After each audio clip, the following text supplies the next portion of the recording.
Hi guys, welcome back to the kitchen garden. I hadn't done a video for quite a while before I did the tour last week, and there's lots of little clips that I've been filming and I really wanted to share them with you, so I thought I'd put them all together today into like one video. And the first thing I wanted to share was the order that I had from Rocket Gardens. I've started to try and dig in to get these out, but this box is going to make a big mess, so I'm going to take it outside and we'll continue out there. There's lavender, but 2 lots of lavender, and there's 3 plants in like a pack. Globe artichokes, Chinese cabbage and mizuna. Most of that stuff you have seen now out in the garden during the plant tour last week, and the artichokes I have put at the front in a little border, so I'm hoping they'll do okay out there. I've also had another shop-in order which was from Pennard plants. Now earlier in the year I did an order from them and it took an awful long time for them to arrive, but these ones came really promptly. And I've had trouble with a lot of things bolting. I think it's just the weather that we've had, so I bought more coriander seeds, more rockets and more sorrel. I really like the taste of the sorrel, but it went to flower really quickly. They have a minimum order on Pennard plants of £10, so I just had to order some more seeds. It was so terrible. And I also ordered this agretti, which I haven't planted yet, but it's an Italian salad herb, so I'm going to give that a go. And then I got a big pack of white clover, because there's some areas around by the bins that I'm not going to use for gardening, but they have a lot of weeds that come up through them, and I thought that white clover would be really nice for the bees and to make it kind of a wild area. I'm really interested in having clover instead of grass, which is something probably if I owned a place I would be looking to put in, but I've been reading a lot about the benefits of clover and it's really good, so that's why I want to put it in. So in the tour last week you also saw my tomatoes, but I did film myself putting the tomatoes in.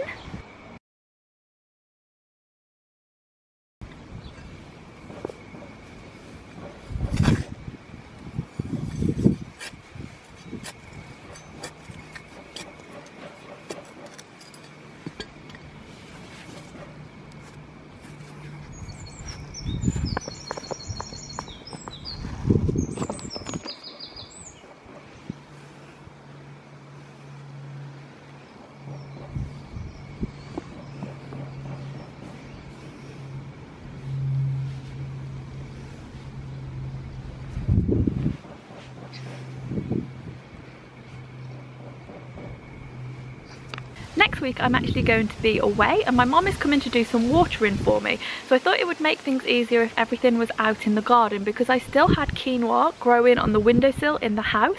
I can't remember the exact date when I planted it. I started writing everything down this year into a little diary, but I didn't write down when I planted the quinoa, and I also hadn't written down when I planted my potatoes, because I think my Anya potatoes might be ready. They haven't flowered, but they don't always flower, I don't think, the Anya potatoes. I remember them not flowering in previous years, so I thought they might be ready. I had a bit of a tickle of them and I think they are, but I was annoyed that I didn't write the date down. And the same thing with the quinoa. It's been growing inside I think for about 6 weeks and it's still so very small. It's not doing very well. I've brought it outside today and a couple of them have broken already just in the wind. Like it is a bit windy today. So I've put support canes on them, but I'm not sure how well it's going to do. But I have still got seeds left and I'm going to direct sow them, and maybe they will come up stronger because they will grow in the wind, so we shall see. My mum collected me these slates from the beach, so I've been making them into plant labels to go out into the garden. It's funny because when you first write with the pen it doesn't really show up, it's quite pale, and this is the, it's a white souffle pen it's called. I got it from Hobbycraft and it writes quite well on slate, and it can take a bit of rain and it doesn't come off. I don't know how well it'll stand up, you know, if the watering can was running over it every day, but it can take a bit of moisture and the label stays on. And I have now got them out in the garden and I just love the look of these. They're looking really good.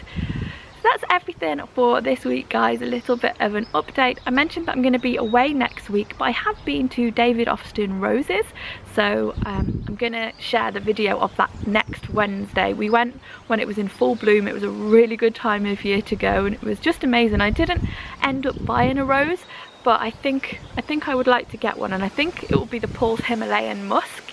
But here there's not that much room, so it might be one to save for when we're in a bigger property or where I've got a tree that it could grow up. I'll see. Thanks for watching, guys. Bye bye.